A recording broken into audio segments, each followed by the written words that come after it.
সড়ক দুর্ঘটনার নামের আড়ালে অবাধ সড়ক হত্যাকাণ্ড চলছে। বছরে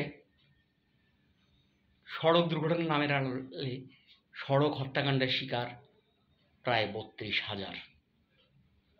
কিন্তু একজন ঘাতকদের সাজার কোনো নজির নেই। কারণ ঘাতকদের আছে সমিতি, আছে মোটা অঙ্কের টাকা, মোটা অঙ্কের চাঁদা, তার উপরে হচ্ছে ঘুষখোর প্রশাসন, যাদের দায়িত্ব মোটা অঙ্কের ঘুষের বিনিময়ে তাদেরকে ছেড়ে দেওয়া।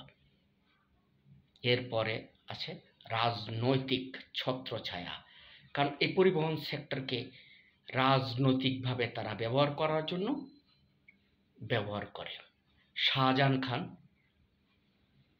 কাদের, রাঙ্গা, এনায়েত, এইসব পশুর দলগুলো তাদেরকে লালন পালন করে। তো আমার কথা হচ্ছে, এরা কি মানুষ না? তাদের সন্তান নেই? প্রতি বছর ৩২,০০০ মানুষ সড়কে হত্যাকাণ্ডের শিকার হয়।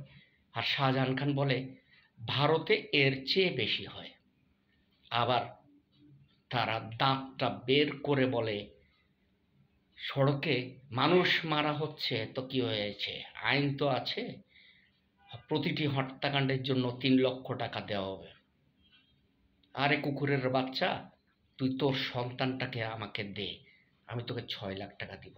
এই কুত্তার বাচ্চা, তুই কি তোর সন্তানরে দিবি? আমি ৬ লাখ টাকা দিব। আর আইন করা হয়েছে সড়ক হত্যাকাণ্ডের শিকার হইলেও ৩ লক্ষ টাকা করে দিবি। কোন পরিবারকে এ পর্যন্ত তোরা ১০ টাকা দিয়েছিস? এরকম কি নজির আছে? হ্যাঁ, ২টা নজির আছে। এক, ক্যান্ট পাবলিক স্কুলের রমিজউদ্দিন শিক্ষা প্রতিষ্ঠানের দিয়া ও করিম সড়ক হত্যাকাণ্ডের শিকার হলে আকাশ বাতাল ভারী হয়ে যায় আন্দোলনের ভয়ে নেতাদের যখন প্যান্টের মধ্যে প্রস্রাব বের হয়ে যায়, তখন সেখানে এসে কিছু টাকা পয়সা দিয়ে আপোষ করতে চেষ্টা করে। দ্বিতীয়ত, আবরার বসুন্ধরা সড়কে যখন হত্যাকাণ্ডের শিকার হয়, তখন তার শিক্ষা প্রতিষ্ঠান এগিয়ে এসে আন্দোলন করে আকাশ বাতাস ভারী হয়ে যায়। নেতারাও সেই একইভাবে প্রস্রাব আর পায়খানা হয়ে যায় তাদের প্যান্টের মধ্যে, তখন এসে কিছু টাকা পয়সা দিয়ে তারা বিষয়টি আপোষ করে। তো বছরে ৩২,০০০ হত্যাকাণ্ডের শিকার, কিন্তু কার খবর তারা নিয়েছে? অন্তত মানুষের সাথে মানুষের একটা গায়ের মধ্যে ধাক্কা খেলেও তো মানুষ সরি বলে। আর এখানে মানুষ মেরে ফেলছে আর দাঁত বের করে বলে ভারতের চেয়েও বেশি হচ্ছে।